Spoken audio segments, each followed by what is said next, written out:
اسرائیل نے اور ان کے رجیم نے اس جھوٹ کی بنیاد پہ ایران پہ حملہ کیا ہے. ہم اس حملہ کا مذمت کرتے ہیں. Iran's sovereignty was violated in violation of international law. Military leadership was targeted not on the front lines or on a battlefield or in a war room, but while they slept in their homes in apartment buildings, resulting in the loss of not only their lives, but in the loss of lives of the innocent civilians in Iran. Not only were military leadership targeted, but scientists were targeted, Janab Speaker. Journalists and media institutions have been targeted, Janab Speaker.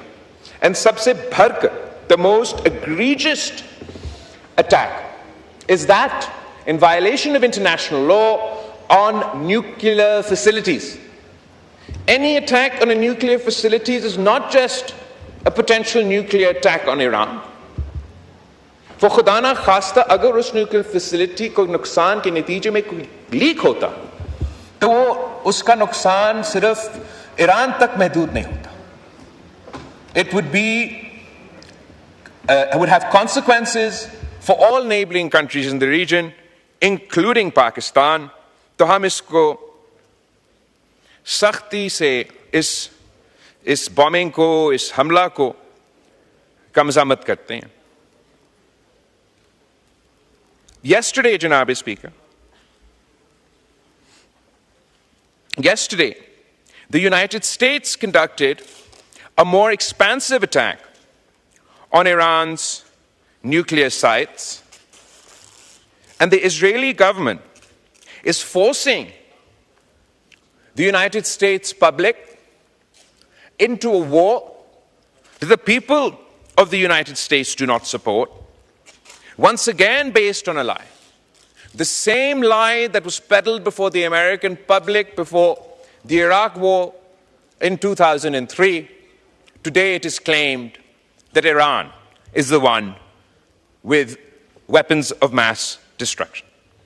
We strongly and vociferously condemn the US strikes, and I call on the government to mobilize their foreign minister, who should try and create a group of like-minded foreign ministers who not only oppose this conflict, but who are at risk, severe risk to themselves, their people, if heaven forbid any of these strikes on nuclear facilities were to result in a nuclear leak. We must emphasize that an attack on nuclear facilities cannot be tolerated under any circumstances. Janab Speaker, there's a poem written in World War II or after World War II, which I'd like to first repeat to you and then rephrase in light of what we are currently experiencing. First, they came for the socialists, and I did not speak out because I was not a socialist. Then they came for the trade unionists, and I did not speak out because I was not a trade unionist. And then they came for the Jews, and I did not speak out because I was not a Jew. And then they came for me, and there was no one left to speak out. یہ ایک پوم ہے, اور جس شخص نے اس پوم کو لکھا وہ پہلے اس رژیم کا نازی رژیم کا ایک حمایتی تھا, پھر کرٹک بنا, اور آخر کار اس کو بھی کنسنٹریشن کیمپ میں ڈالا گیا. اس اکتوبر سے لے کے since October last year, we've seen a genocidal, apartheid-imposing, expansionist regime conduct an ever-expanding war, which has the potential to drag us all towards World War III. This time, first they came for the Palestinians, but the world did not speak out because they weren't Palestinian. Then they came for the Lebanese, but we did not speak out because we were not Lebanese. And then they came for the Yemenis, but we did not speak out because we're not from Yemen. And now they have come for Iran. If we do not speak out, Mr. Speaker, there will be no one left when they come for us. The Israeli regime's aggression across the region must be stopped. We want to see the day where we can all live in peace. And we can only start working towards that peace if the Netanyahu regime is stopped from its illegal war with Iran, forced to abide by the terms of its withdrawal and ceasefire in Lebanon, and end its apartheid and genocide on Palestinian lands. As it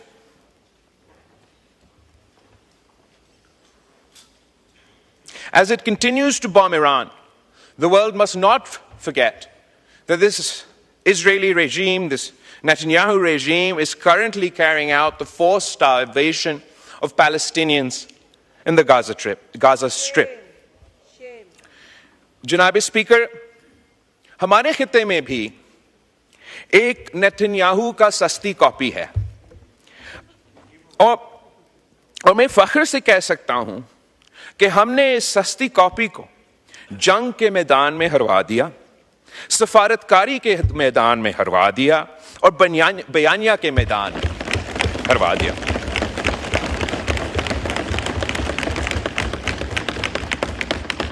वज़ीर आज़म साहब ने और सदर मुमलिकत ने मुझे और हमारे committee को एक अहम जिम्मेदारी दी, और हम फ़ख्र के साथ कह सकते हैं कि जहां हम गए हमने पाकिस्तान का मौक़िफ़, पाकिस्तान का बयानिया पेश किया, और जहां जहां हम पहुंचे वहां पीछे पीछे उस सस्ती कॉपी का भी नुमाइंदे पहुंचे, वो भी अपना मुल्क का बयानिया, अपना मुल्क का मौक़िफ़ लेकर आए.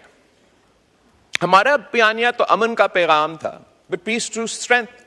हम एक जंग जीत चुके थे, उनका 6 जहाज गिरा चुके थे, और हमारा मौक़िफ़ ये कि हमने सीज़ फायर तो हासिल कर ली, लेकिन जब तक इस खित्ते में हम मुस्तकिल अमन कायम नहीं करेंगे तो ये ना पाकिस्तान के अवाम के मफाद में है, ना भारत के अवाम के मफाद में है. 3 अहम इश्यूज हैं जिस पे हमने आवाज उठाए. एक तो कश्मीर का मौक़िफ़, जो हमेशा पाकिस्तान के लिए एक अहम मौक़िफ़ रहा है. कश्मीर के अवाम के जो उम्मीदें हैं, जो उनका हक है, जहां तक यूनाइटेड नेशंस की रेजोल्यूशंस के मुताबिक, उस पे ना सिर्फ हमने बात किए, मगर अगर आप पिछले हुकूमत का 2019 में जब कश्मीर का हमला हुआ और उनका वज़ीर आज़म यहाँ खड़ा था, मैं उधर बैठा था, और हम सब ने देखा कि उसकी रिएक्शन में हमारा वज़ीर आज़म साहब ने उस वक्त कहा कि मैं क्या करूं, आप क्या चाहते हो कि मैं भारत के साथ जंग छेड़ दूं? अगर मेरा अल्फाज आपको गलत लगे, आप वो रिकॉर्डिंग देख लें. रिकॉर्डिंग हम सब ने ये देखा कि वज़ीर आज़म साहब ने उठ के कहा कि मैं क्या करूं, आप क्या चाहते हो, मैं जंग छेड़ दूं. लेकिन मैं फख्र के साथ कह सकता हूं कि इस दफा जब कश्मीर पे हमला हुआ, जब पाकिस्तान पे हमला हुआ, भारत के तरफ से हमला हुआ, तो पाकिस्तान डरा नहीं, झुका नहीं, हमने जंग की, और वो जंग जीत